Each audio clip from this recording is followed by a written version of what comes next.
Fanáticos del cine, bienvenidos a un nuevo episodio del programa Análisis Mensaje de Películas. Hoy vamos a hablar del juego de la fortuna, o en inglés Moneyball.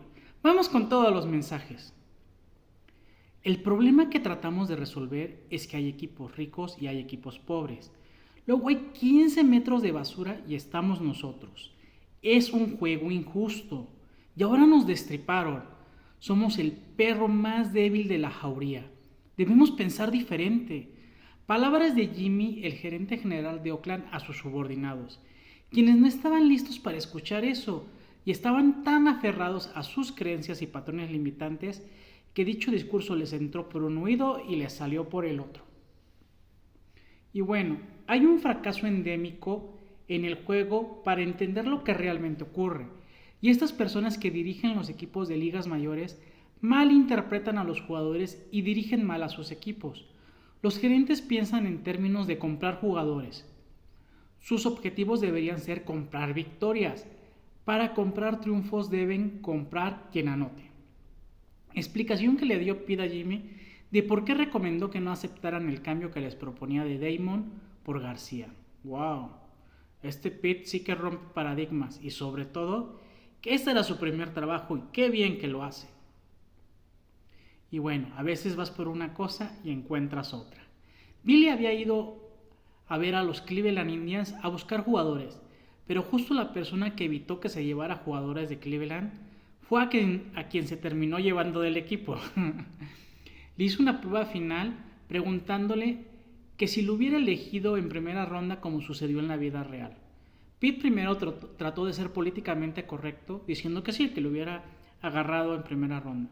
Pero no, Bill presionó, le pidió ser honesto, una respuesta honesta, y él ya le dijo que lo hubiera escogido hasta novena ronda y sin bonos. Ya con esa respuesta Billy tuvo claro que Pete es a quien buscaba para hacer las cosas diferentes en su equipo.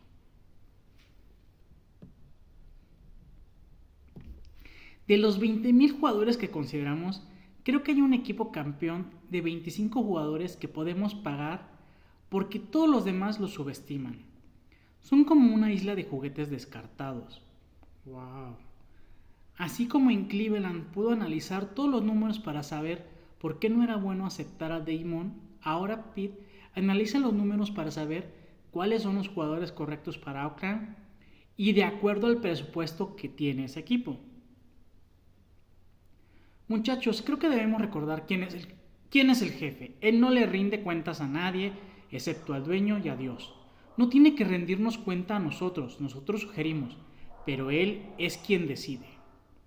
Buen punto de uno de los subordinados cuando varios estaban brincando y pataleando porque no entendían las elecciones de jugadores de Billy, a pesar de que dejó muy claro que los 3 jugadores que eligió es porque llegaban a la base. ¿Qué quiere decir que llegar a la base? Que al menos hacen hit, tal vez más. A veces tirarte un salto al vacío es la única opción. Uno de los subordinados dio un punto, que ninguno de los 3 jugadores es primera base. Es una posición del béisbol. Pero a Billy se le ocurrió la gran idea que Scott, que había sido catcher toda su vida, ya no lo podía hacer por una lesión en el codo. Así que le enseñaran a él. Fueron directamente a entrevistarlo a su casa. Scott inmediatamente dudó porque no tiene la menor idea cómo ser primera base. Pero como bien dijo Billy, desde su lesión en el codo no le había llegado otra oferta y le vendría bien aprovechar esta. Adaptarse o morir. Le dejó claro Billy a Grady que ese es el punto. Pero este jefe de cazatalentos rechazaba las computadoras porque es algo que nunca se había usado. Fue tal la frustración de Grady que recurrió a un golpe bajo al decirle a Billy que todo esto fue porque el cazatalentos que lo eligió falló con él. Y bueno, es real que Billy fracasó como jugador, pero como gerente general estaba haciendo un gran trabajo en Oakland. Y el presupuesto con el que cuenta el equipo, Grady, todavía se atrevió a ponerle la mano encima, pues dejando a Billy en la necesidad de despedirlo. En su primer entrenamiento, no puedes juzgarlo aún. Scott Hatteberg realmente le hizo mal en su primer entrenamiento, pues sí, pero pues tiene razón Billy, es muy pronto para tirar la toalla. No solo eso, dejó claro que Scott sería primera base y que tenían 6 semanas para dejarlo listo. O al menos esas eran las intenciones de Billy. No importan los movimientos que hagas si el equipo no juega como se rediseñó. ¿En qué dilema se encontraba Billy? El entrenador realmente no entendía ni respetaba cómo Billy armó el equipo, pues se paró en su macho de que él es el responsable de dirigir el equipo, lo que incluye quién juega y dónde juegan. Terminaré lo que comencé sin importar las consecuencias. Ante la negativa del entrenador de banquear a Peña, fue que Billy decidió transferirlo y de una vez también a Jambi. Como le dijo a Pete, es mucho problema justificar lo que está haciendo, así que lo mejor es no justificarse. Tiene claro que está arriesgando su trabajo, pero como si el entrenador, al no meter a Scott, está haciendo que trabaje lo hecho por Billy sin que realmente ponga el equipo que armó Billy.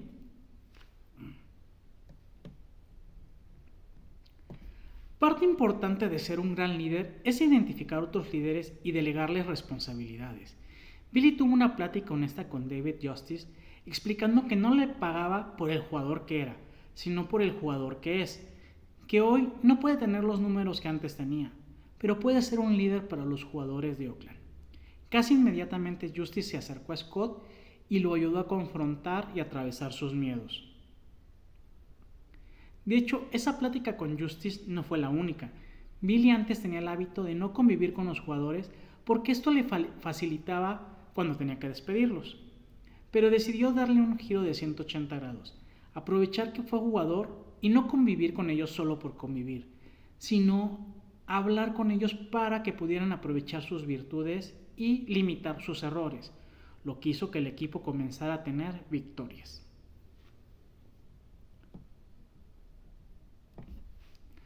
Todos nos metemos el pie de vez en cuando, de nosotros depende que no sea en los momentos más importantes. En el cierre de transferencias, Billy trajo a Rincón para terminar de apuntalar el equipo, que tomó una seguidilla de victorias llegando a 19 y empatando los dos equipos que habían llegado a ese número. Al intentar la victoria 20 iban ganando 11-0, pero de repente todo salió mal y los empataron. Pero el técnico que tanto tardó confiar en Scott lo mandó al bate y Scott fue quien consiguió el home run del triunfo. Y bueno, aquí es importante aclarar que al menos hasta ese año nadie había llegado a 20 victorias y pues los Oakland fueron los primeros en lograrlo.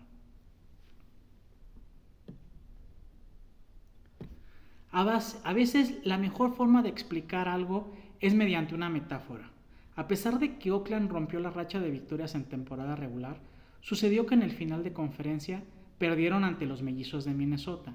Billy sentía que fracasaron, así que Pete decidió mostrarle un video de uno de los jugadores de ligas menores que siempre tenía miedo de correr a segunda base. Batea y al llegar a primera base se tira al suelo, pero se ve que no solo sus compañeros, sino al rival de primera base le dicen que se levante y continúe, ya que había hecho un home run. La analogía es que a veces en la vida haces un home run y es hasta después que te das cuenta de tu logro. ¿Es más importante el dinero o la lealtad? Pues depende de las creencias de cada persona. Al final del día yo no creo eso que algunos dicen, que quien cambia de equipo por una mejor paga es un traidor. Pues no, respeto a quienes eligen pensar eso. Pero Billy quedó marcado porque cuando lo seleccionaron sintió que prefirió el dinero a aprovechar una beca completa que tenía en Stanford. Así que aunque los Red Sox le ofrecieron un contrato de $12.5 millones para cambiarse a su equipo, él prefirió quedarse en Oakland. Y realmente sí hizo un home run porque aunque los Red Sox no consiguieron contratarlo a él, ellos sí consiguieron, con su metodología del juego de la fortuna, ser campeones 2 años después. Y no solo eso, con el tiempo todos los equipos en mayor o menor medida utilizan la técnica del juego de la fortuna. Y bueno, ahora vamos a la triada trágica de Billy. Primero vamos a la culpa. Billy sentía culpa de que por aceptar un contrato como jugador de Oakland no aprovechó una beca completa en la Universidad de Stanford. El arrepentimiento desde el escapismo, la evitación de todo contacto con lo que me pasa. Billy evitaba cualquier contacto con sus jugadores para que le fuera más sencillo despedirlos. La muerte fue cuando soltó esa creencia de no convivir con los jugadores, aprovechando que él también fue jugador, digamos que hablaba el mismo idioma. así que pudo hablar con ellos y ayudarlos a aprovechar adecuadamente sus virtudes y limitar sus errores. Y su nuevo sentido de vida fue cuando rechaza el contrato de $2.5 millones de los Red Sox, ya que prefirió ser leal a su equipo que nuevamente elegir el dinero como en aquella ocasión. Y pues bueno, espero les haya gustado el episodio. Si es así, pues les pido que dejen su like, que se suscriban, si quieren compártanlo y pues ya nos veremos en un próximo. Les mando un fuerte abrazo, un beso y que estén muy bien.